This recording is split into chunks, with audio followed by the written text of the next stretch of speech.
Vigil mechanism, chapter number 5. A listed entity shall formulate a vigil mechanism and whistleblowing policy for all the directors and the employee to report a genuine concern. The vigil mechanism shall provide for the adequate safeguard against the victim of the director, employee, or any to avail the mechanism. Vigil mechanism shall provide a direct access to the chairman, to the audit committee, and appropriate for the exceptional cases. Visual mechanism का मतलब क्या है? कोई director, कोई employ अगर अपनी position का अगर फायदा उठा रहा है and that is not in the interest of the company, तो आप डायरेक्टली क्या कर सकते हैं? विजुअल मैकेनिज्म से बात कर सकते हैं या उनकी कमेटी या चेयरमैन या ऑडिट कमेटी से बात कर सकते हैं। Related party transaction, related party transaction का मतलब क्या है? तो रिलेटेड पार्टी ट्रांजैक्शन का मतलब है जितने भी आपके रिलेटेड पार्टीज है उसका डेफिनेशन दिया हुआ है।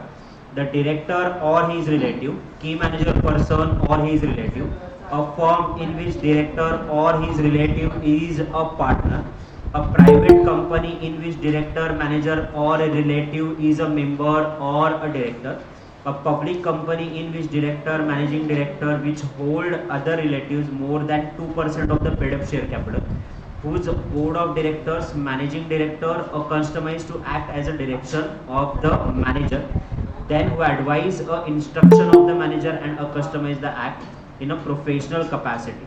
तो ये सारे कौन है? रिलेटेड पार्टीज है ना। ये रिलेटेड पार्टीज की डेफिनेशन अपन अकाउंट्स में भी देख चुके हैं सीए वाले चैप्टर में। Then holding company and associate company, उसके अलावा subsidiary company, holding company to it subsidiary company, investment company और the venture of the company. Now ये सारे मेरे रिलेटेड पार्टीज है। इनके साथ अगर ट्रांजैक्शन हुआ है तो कौन सा ट्रांजैक्शन हुआ है, इसका मटेरियल इम्पैक्ट है कि नहीं, कितनी अमाउंट आउटस्टैंडिंग है, देन इनको कौन सा बेनिफिट ट्रांसफर किया हुआ है और अकाउंट क्लियर है कि नहीं, ये चेक किया जाए। Approval of the audit committee, approval of the audit committee, omnibus approval. Omnibus approval का मतलब एट अ टाइम सभी चीजों के लिए एक ही बार अप्रूवल देंगे, that is called omnibus approval. Audit committee grant omnibus approval for the related party transaction to the entered in a following condition. Audit committee को इन्फॉर्म करना जरूरी। रिलेटेड पार्टी ट्रांजैक्शन कौन सा? ऑडिट कमिटी क्या करेगा? अगर related party transaction उनको fair लगे, जेन्युइन लगे तो ये अप्रूव करेंगे, वरना नहीं।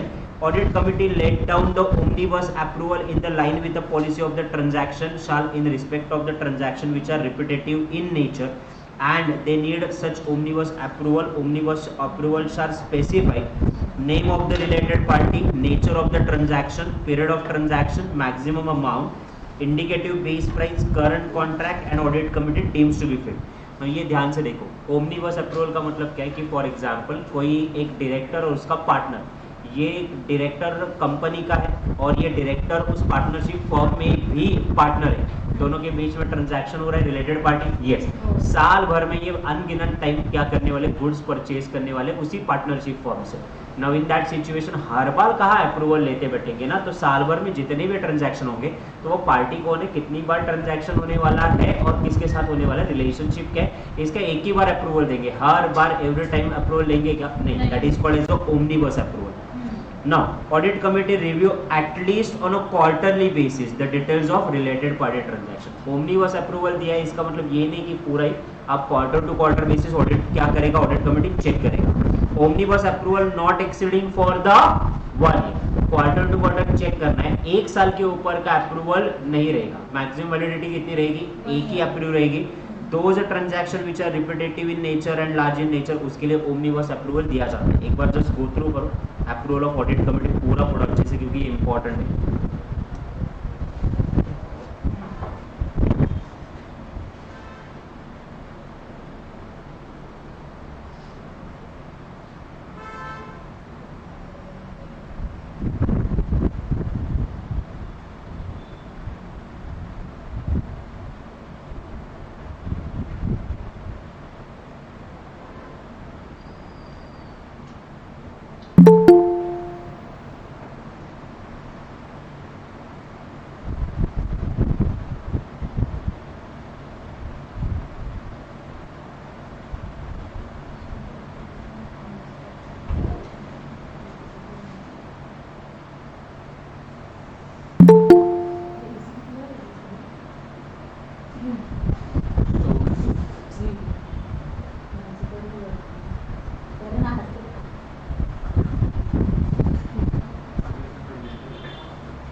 Next approval of shareholder. Related party transaction के लिए सिर्फ ऑडिट कमेटी का अप्रूवल नहीं चाहिए, उसके साथ शेयर होल्डर का भी अप्रूवल चाहिए। All material related party transaction are approval of shareholder through the resolution and non-related party who vote for the resolution with the related party with a particular transaction or not. Exception, कुछ transaction न दो government companies के बीच में अगर transaction हो रहा है, holding और वोली ओन सब्सिडरी कंपनी के बीच में अगर ट्रांजैक्शन हो रहा है, तो उसके लिए अप्रूवल लेने की जरूरत नहीं। Mark this one as an important. Now, secretarial audit and audit report compliances. Every listed company, material, listed subsidiaries incorporated undertake secretarial audit.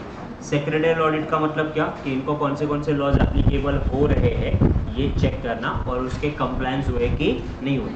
Secretarial audit gives a report company secretary in practice PCS क्या report देता है in a form annual report listed to the entity. Every listed entity submit annual report to the stock exchange within a 60 days from the end of the financial year. PCS को क्या करना है? Within a 60 days from the end of the financial year. ये report किसको submit करनी है? Report submit करनी है स्टॉक एक्सचेंज को।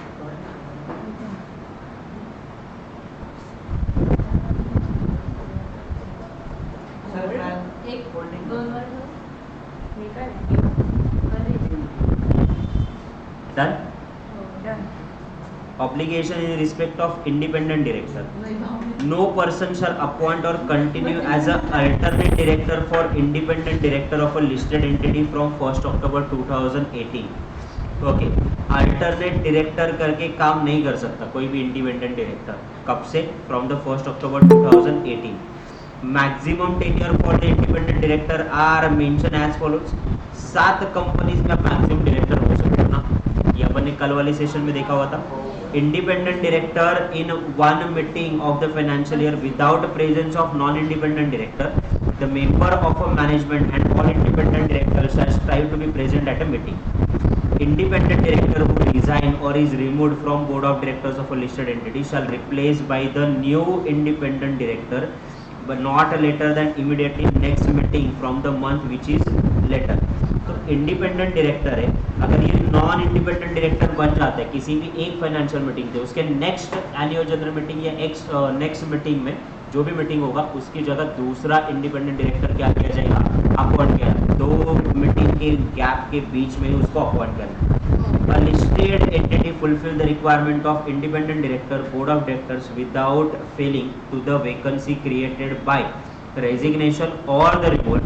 Requirement of replacement by the new independent director shall not apply. Now, listed entity operate listed entity with a business model, responsibility of an independent director and relevant information. Okay, next event disclosure requirement इतनी कुछ जरूरत नहीं। Regulation stock 500 companies and all that, वही वाला role of a company sector. This is done. ये वाला chapter हो चुका है। Yes. चैप्टर नंबर 6 पे आ जाओ। चैप्टर नंबर 6 मैं जल्दी छोड़ दूंगा, चुपचाप बैठो। चलो chapter number 6। Now, substantial acquisition and takeover। यहाँ पे जो व्यक्ति शेयर को एक्वायर्ड करता है और पर्सन एक्टिंग इन कॉन्सर्न है, ये ओपन ऑफर करेगा to the threshold limit of what? Listed company. अलग अलग टाइप के टेक ओवर्स है। पहला है फ्रेंडली टेक ओवर, दूसरा है होस्टाइल टेक ओवर, और आपका तीसरा है वहां पे बेल आउट टेक ओवर। इसके अलावा रिवर्स टेक ओवर भी है ना। फ्रेंडली टेक ओवर क्या का मतलब क्या है? The take over place with the consent of a target company, सामने वाली कंपनी को पूछ के अपन उसको एक्वायर करें, दैट इज कंसेंट उनका है। Now in that situation it is called friendly takeover. Hostile takeover. Hostile takeover does not offer a target listed company proposal, rather acquire continuously silently control over the listed company. अभी का हाल ही का example आपको Twitter का पता ही है। तो यहाँ पे ओपन ऑफर नहीं किया जाता है, साइलेंटली धीरे धीरे करके मेजॉरिटी शेयर एक्वायर किए जाते हैं, फिर बाद में ऑफर दिया जाता है, that is called hostile takeover. Now उसके अलावा bail out takeover. Bail out takeover क्या मतलब क्या? एक फाइनेंशियल स्टॉक कंपनी अगर सिक कंपनी को एक्वायर करती है then it is called as bail out takeover. और इसका एक और टाइप है, चौथा वाला type, it is reverse takeover. छोटी कंपनी बड़ी कंपनी को एक्वायर करती है, that is called as a reverse takeover. होता है ना। एग्जाम्पल टाटा कंपनी ने टाटा कार्बन कमेटी यानी क्या कंपनी का नाम यूएस बेस एक बड़ी टाटा स्टील कंपनी है जो उनसे 10 गुना बड़ी, उनको एक्वायर कर दिया था। कार्बन और टाटा, एक मिनट चेक करके बता।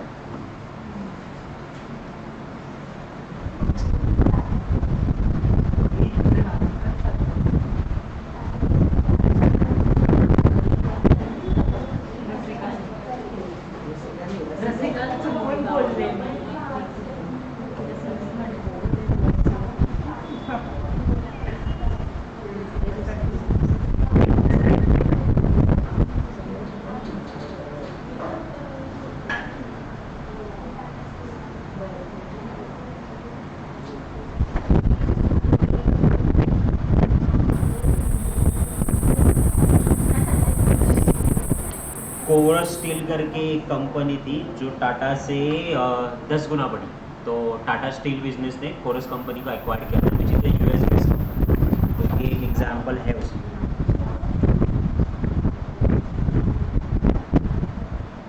Okay, will go one by one. Important definitions. Acquirer, ये डेफिनेशंस काफी इंपॉर्टेंट है। अ पर्सन, यानी ये आपको शॉर्ट में लिखवा के दे दिया है और क्लासिफाई करके ही दिया, और जब रेगुलर क्लास में पढ़ाया था तभी मैंने आपको याद दिला दी। अ पर्सन हु डायरेक्टली और indirectly acquires or agree to acquire whether by himself or through the person acting in concern share voting control over the target company। तो ये वर्ड याद रखो, डायरेक्टली और इनडायरेक्टली, acquire और agree to acquire, himself or person in acting, कैसे? share voting right and control over the target company। acquisition, इसका भी definition ऐसी है, डायरेक्टली और indirectly acquiring or agree to acquire, again share vote and control over the target company, that is called acquisition। Control is a right to appoint a majority of the director over the policy decision exercisable by the person individually in the concept directly or indirectly, including by the virtue of the shareholder management and agreement with the voting arrangement। Enterprises value, enterprises की value, इसका practical question आता है और अपन ने ये class में cover किया है। प्रैक्टिकल क्वेश्चन, मार्केट कैपिटलाइजेशन, डेप्थ, माइनॉरिटी, प्रेफरेंस शेयर, इनको क्या करेंगे अपन? ऐड करेंगे, and total cash and cash equivalent इसको क्या करेंगे? माइनस करेंगे, तो क्या मिलेगा? Enterprises value. ये इसको इंपॉर्टेंट कर लो, एक बार फॉर्मूला देख लो, इमीडिएटली प्रैक्टिकल क्वेश्चन अपन रिजॉल्व कर लेंगे। एंटरप्राइजेस वैल्यू,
भिजवाता हूँ ग्रुप में, आपको चेक करवा।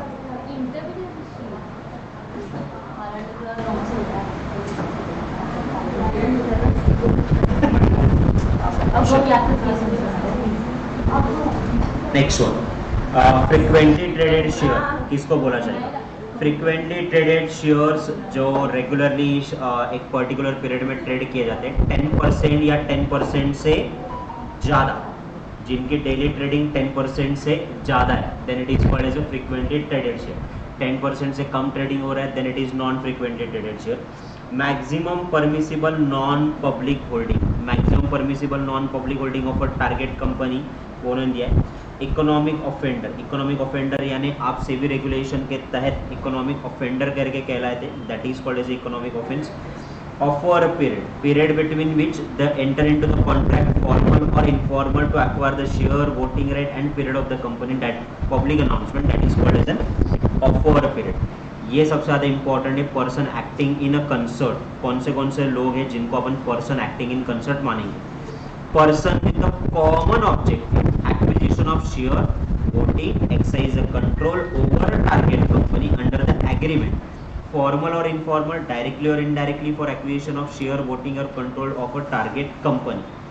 Without that कौन से है? Unless and contrary to the established holding company, subsidiary company, company के डायरेक्टर और the management of the company, company के डायरेक्टर और द प्रमोटर और immediate relative, mutual fund company, collective investment company, venture capital fund, alternative investment fund, merchant banker, portfolio manager, bank and investment company. तो ये सारे आपके कौन है? Person acting in concert है। पर्सन एक्टिंग इन कंसर्ट का मतलब आप खुद टारगेट कंपनी के शेयर एक्वायर कर रहे हो या इनके थ्रू टारगेट कंपनी के शेयर एक्वायर कर रहे हो, then it is need to be do a public open offer. तो पर्सन एक्टिंग इन कंसर्ट कौन, एक बार जस्ट गो थ्रू करो, इस पे शॉर्ट नोट आता है। A person with a common objective, दो व्यक्तियों का ऑब्जेक्टिव कॉमन है, क्या? शेयर्स या voting rate of a target company acquire करना फॉर्मली या इनफॉर्मली, या फिर लंबी चौड़ी लिस्ट दी हुई है, holding company, merchant banker, portfolio manager, bank, mutual fund, promoter, director, इनके रिलेटिव, वो वाला।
डन।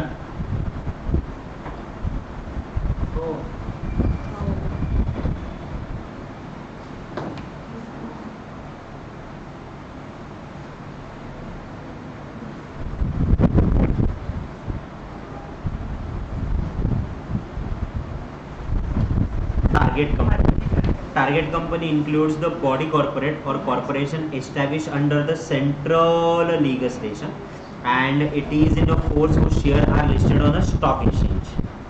दूसरा, tendering period which share holder में tender their share acceptance of open offer.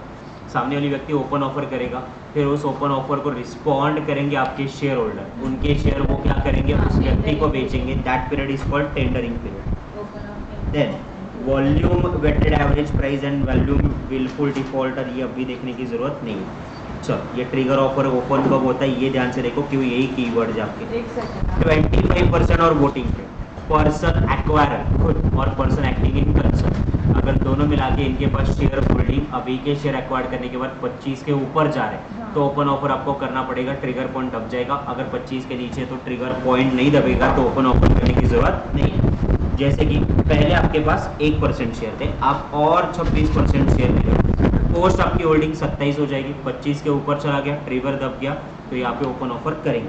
पहले मेरे पास 1% है, मैंने और 23% शेयर लिया, टोटल 24 हुआ, 25 क्रॉस हुआ ही नहीं, तो ओपन ऑफर जरूरत नहीं।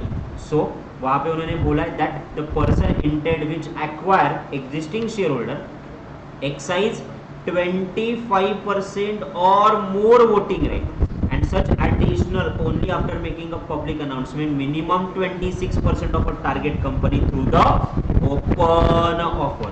25% या 25% के ऊपर एट अ टाइम शेयर लेते हो और टोटल होल्डिंग आपकी 26 के ऊपर चली जाती है, आपको क्या करना पड़ेगा, open offer. Creeping acquisition, creeping acquisition का मतलब क्या और ओपन ऑफर में फर्क है।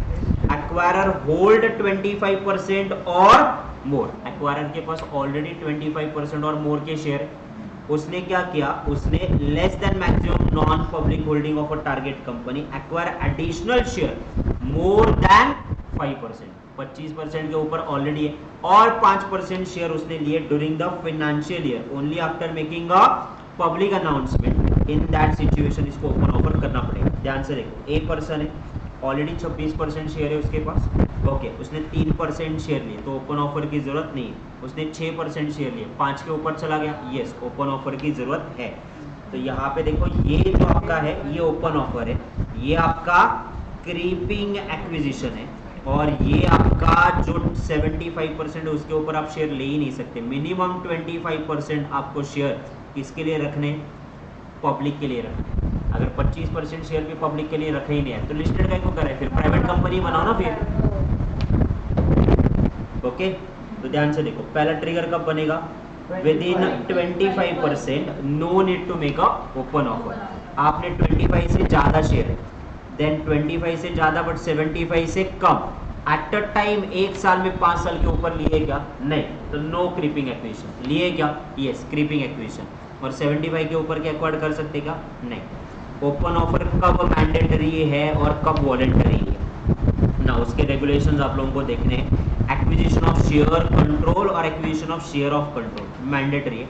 वॉलंटरीली ऑफर यानी आपने 2% शेयर लिए तो ओपन ऑफर करने की जरूरत है नहीं, क्रीपिंग एक्विजिशन करने की जरूरत है नहीं, फिर भी तुमको करना है तो करो, दैट इज कॉल्ड वॉलंटरी।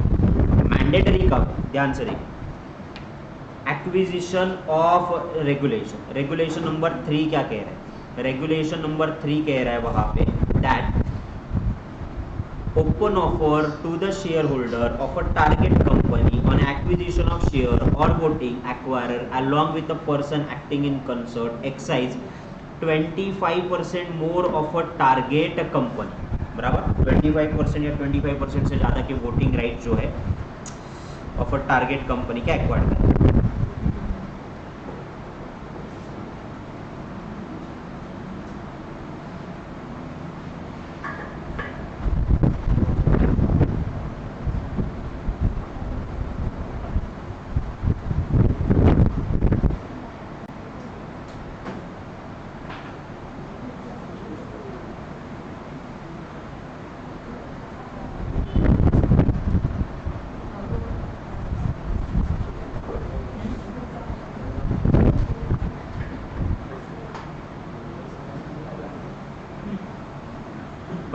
ध्यान से देखिए, 25% या 25% के ऊपर के शेयर एक्वायर्ड करें। Now one time exemption is allowed under the creeping acquisition. आप एक बार में कभी 5% के ऊपर शेयर ले लेते हो तो आप एक बार एग्जम्पशन ले सकते हो, for one time exemption is allowed. दूसरी बार आपको एग्जम्पशन मिलेगा क्या, नहीं। Then further acquirer hold share between 75 to 25% including a person acting in court and 5% share creeping acquisition without open offer target up to maximum 75%। 75% के ऊपर के share ले नहीं सकते, क्रीपिंग एक्विजिशन में 5% के ऊपर शेयर ले सकते हो। आपकी होल्डिंग 25 से ऊपर होनी चाहिए, 75 से कम होनी चाहिए, और आपको एग्जम्पशन दिया गया है कि आप एक बार डिक्लेयर नहीं करोगे तो भी चलेगा।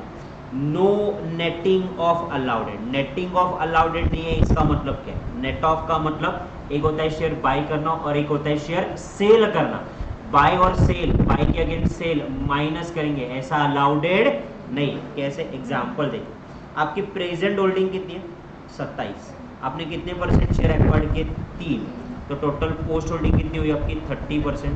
आपने बेचे कुछ भी नहीं, ओके ना। आपकी परसेंटेज कितनी थी 3, एक्वायर्ड कितने के 1, टोटल होल्डिंग कितनी हुई 31, देन आपकी प्रेजेंट होल्डिंग कितनी थी 31, आपने बेचे कितने 4, तो आपकी होल्डिंग कितनी हो गई 27। नाउ 27 होल्डिंग थी, वापस 3% शेयर ली, तो आपकी टोटल होल्डिंग कितनी 3। नाउ ये एक ही व्यक्ति है ना जिसने कभी होल्डिंग बढ़ाई कभी कम करी, कभी होल्डिंग बढ़ाई कभी कम की ना। अगर मैं टोटालिटी में ए की बात करूं तो टोटालिटी में ए का ओरिजिनल परसेंटेज कितना था 27, ओके।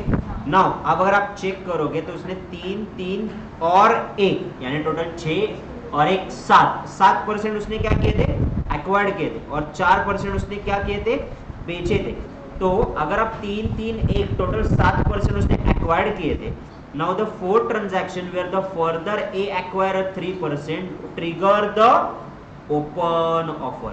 Actually आप बेचोगे तभी ओपन ऑफर आएगा और एक्वायर्ड करोगे तभी भी ओपन ऑफर आएगा, क्योंकि 3 + 1 कितना हो गया 4। साल भर में उन्होंने क्या बोला है कि क्रीपिंग एक्विजिशन साल भर में आप शेयर के साथ 5% से ज्यादा डील कर रहे हैं तो आपको क्रीपिंग एक्विजिशन की जरूरत है। अब 3 और 1 4 ऑलरेडी हो चुके हैं, ऊपर से 4 बेच रहे तो 4 में से 4 गए 0, ऐसा नहीं है। 4 + 4 8 ट्रांजैक्शन हुए आपके, प्लस ऊपर से 3 11, तो क्रीपिंग एक्विजिशन एप्लीकेबल है, okay. Incremental voting in case of fresh issue, in case acquisition by the new share, the target company difference between the pre-allotment and post-allotment percentage regarding the quantum of additional acquisition। यहाँ पे creeping acquisition का practical question है, एक बार पढ़ लो। What is the basis of computation of creeping acquisition for the take over code. Creeping acquisition take over code का basis क्या दिया, पढ़ लो एक बार। अदानी का केस है, ये आपको आ सकता है, mark as an important one. ये नीचे वाला भी मार्क एज इम्पॉर्टेंट वन, दोनों को थ्रू।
सर वो अदानी प्रॉपर्टीज का समझाओ ना एक बार।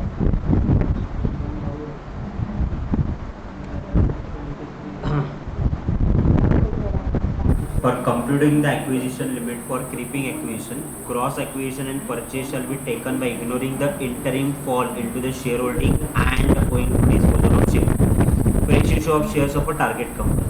The interpretive of 18 September 2015 has been issued that a request by the Adani Properties Private Limited held that an exemption would not be counted towards the computation on a gross basis इसका मतलब ये है कि जो भी आपका set of है वो सेट ऑफ नहीं मिलेगा, एग्जाम्पशन आपको लेना है तो वन टाइम एग्जाम्पशन आपको मिलेगा एज पर द ऊपर के हिसाब से, बट वो सेट ऑफ के अगेंस्ट नहीं मिलेगा, ग्रॉस होल्डिंग के अगेंस्ट मिलेगा। तो ग्रॉस होल्डिंग के अगेंस्ट आपकी टोटल बाइंग एंड सेलिंग कितनी है वो चेक करेंगे। दूसरा केस लॉ दिया है वहाँ पे कि कोई प्रेजेंटली व्यक्ति है 23% शेयर है, उसका ब्रदर है, उसके पास 3 है, तो रिलेटेड पार्टी और that person in self, person acting in concert, दोनों का मिला के 26% होल्डिंग है, 25 के ऊपर चला गया। Mister A view that the creeping acquisition limit desired a further 3%, assuming that 5% selling limit in every financial year. तो अब मुझे ये बताओ, ऑलरेडी इसके पास 23 है, 3% इसके ब्रदर के पास है, दोनों का मिला के टोटल परसेंट कितना हो जाएगा 26। क्रीपिंग एक्विजिशन एक्विजिट नहीं होगा, बट ओपन ऑफर तो होगा ना, क्यों 25 का लिमिट आप क्रॉस कर रहे हैं। Clear?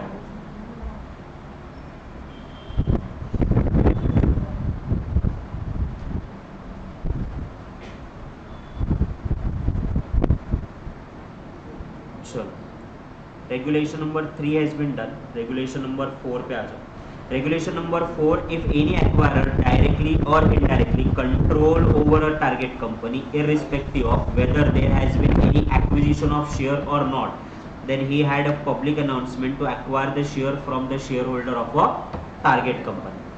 Now, indirect acquisition of share or control, regulation number 5.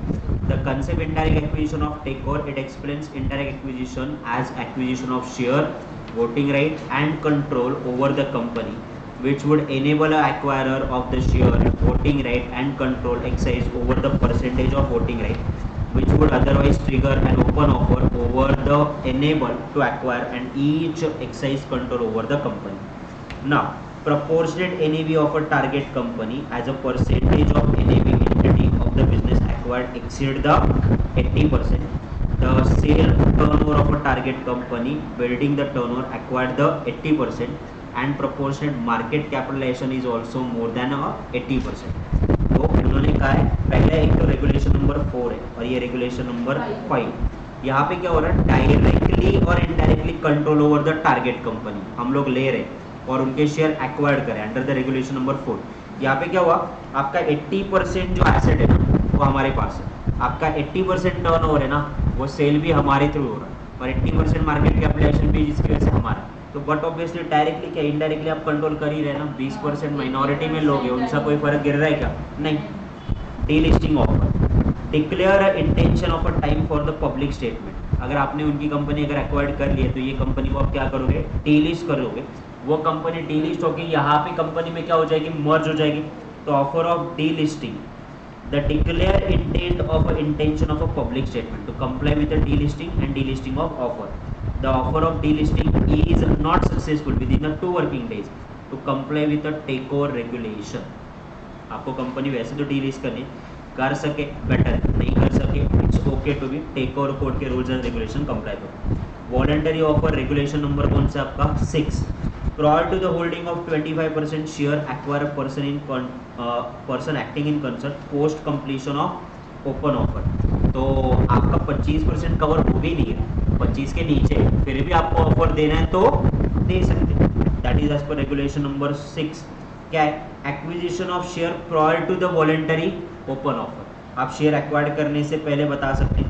Prohibition of acquisition of share during the offer period, offer period में कितने शेयर आपने एक्वायर्ड किए ये बताने की जरूरत नहीं। Restriction of acquisition of share after completion of offer, एक बार ओपन ऑफर कंप्लीट हो गया तो वापस कर सकते क्या? नहीं। विलफुल डिफॉल्टर नहीं होनी चाहिए, ना इकोनॉमिक ऑफेंडर होनी चाहिए। सो ये जो डिफरेंस है ना, ये डिफरेंस कर लो, ज़्यादा क्लियर हो जाएगा। एक बार देखते हैं।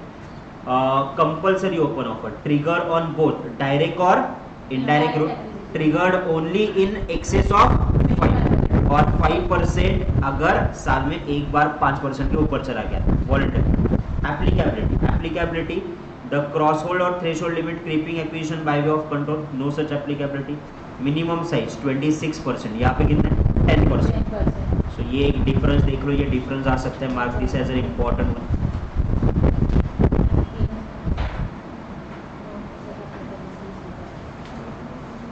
पढ़ लो जल्दी से और याद ही कर लो।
Yes, sir. Done. ठीक है, public announcement for part okay. Share price, offer price कैसे डिसाइड करनी है एक बार मैं आपको बता दूँ। ऑफर प्राइस के 5 रूल्स एंड रेगुलेशन है। ओके, हाईएस्ट निगोशिएटेड प्राइस, ये आपके ना नोटबुक में लिखा हुआ है, हाईएस्ट निगोशिएटेड प्राइस। इवन अगर आपकी असाइनमेंट शीट कंप्लीट होगी तो वहाँ पे भी लिखा हुआ है। Second one, weighted volume average acquire by the share during the 52 weeks. 52 weeks के अलावा highest price paid payable during the acquisition, weighted volume average price during the 60 trading days, और इसके अलावा share not frequently traded then the manager और offer making the parameter comparable trading as the valuation of the share company. तो ये आपके 5 prices के हैं। पहला, हाई एंड लो प्राइस, कैसे वेटेड एवरेज, कैसे वीकली प्राइस, कितना 52 वीक्स का लिखा हुआ है, देन 60 डेज का लिखा हुआ है। तीसरा, जो हाईएस्ट निगोशिएबल प्राइस आप सामने वाले ने दी हुई है आपको, वो हाईएस्ट निगोशिएबल प्राइस वो कंसिडर करेंगे अगर शेयर फ्रीक्वेंटली ट्रेडेड नहीं है आपके। ओके, तो इन दैट सिचुएशन इनफ्रीक्वेंटली ट्रेडेड के शेयर में price determine by the acquirer and manager into the open offer. इसमें से व्हिचएवर इज हायर, जो है हाईएस्ट ऑफ द फॉलोइंग, वो आपका प्राइस डिसाइड होता है। Mark this one as a important one, क्योंकि इस पे भी डायरेक्ट क्वेश्चन आ सकता है। ये आपके असाइनमेंट शीट में कवर है।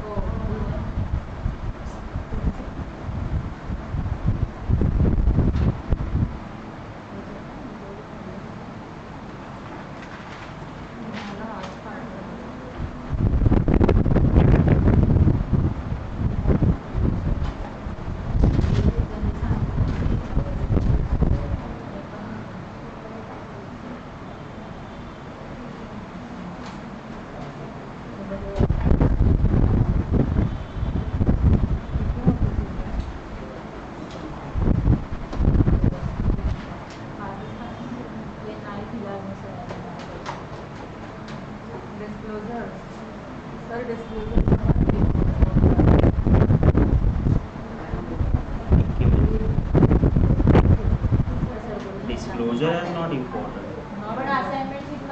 Process. A last process. Appointment of merchant banker through the public announcement. Public announcement depending on a transaction. Open a escrow account within a 2 public statement. Then detail public announcement आप भेजोगे वहाँ पे, detail public announcement from the date of public offer. Public statement भेजोगे, letter of offer to the target company within a 5 working days. Dispatch letter of offer, जिनको open offer में participate करना है within a 7 working days, ये offer 15 दिन में expire हो जाएगा। Upward revision of the offer price at least 1 working day before the commencement. Recommendation of the committee independent director publish at least 2 working days. Tendering period not later than 12 working days. Tendering period close after a 10 year. Payment of consideration 10 working days and post offer working days for the 5 closure period. तो ये आपका एक आप regular process दिया हुआ है, ध्यान से देखो एक बार। मर्चेंट बैंकर को अपॉइंट करके पब्लिक अनाउंसमेंट करना है। पब्लिक अनाउंसमेंट डिपेंड कि ट्रांजैक्शन कब करने वाले हो। 2 वर्किंग डेज से पहले पब्लिक स्टेटमेंट देना जरूरी है। 5 वर्किंग डे में पब्लिक अनाउंसमेंट में एक डिटेल स्टेटमेंट बनेगी, लेटर ऑफ ऑफर को ड्राफ्ट करेंगे, ये इशू करेंगे 7 डेज, मैक्सिमम 15 डेज के लिए ओपन रहेगा। Now 1 day before price revision या चेंज कर सकते हो। 2 दिन के अंदर रिकमेंडेशन आपकी प्राइस डिसाइड होगी, टेंडरिंग पीरियड में ऑफर एक्सेप्ट होगा, देन 10 वर्किंग डेज में पेमेंट करवाने के बाद ये ऑफर को अपन एडवर्टाइज करके क्लोज करेंगे। सो ये आपका प्राइस है। इसका रिमेनिंग पार्ट जो है वो अपन कल करेंगे। एस्क्रो अकाउंट आपको पता ही है, 525% मोर 10%। एक ही चैप्टर बाकी है इसका, ये थोड़ा वाला पार्ट बाकी है और उसके अलावा एक आपका चैप्टर बाकी विच इज चैप्टर नंबर। ये आपका कल पार्ट पूरा खत्म हो जाएगा। कल आज एफएम खत्म हो गया तो बचा के आपका पूरा का पूरा सिर्फ सिक्योरिटीज बचा हुआ है। मैं वापस दोबारा एक बार रिमाइंडर दे रहा हूँ, एफएम के 100 MCQ जो आपके मॉड्यूल के नीचे और सीएमए के मॉड्यूल के नीचे, ये आपके 3-4 तारीख तक हो जाने चाहिए।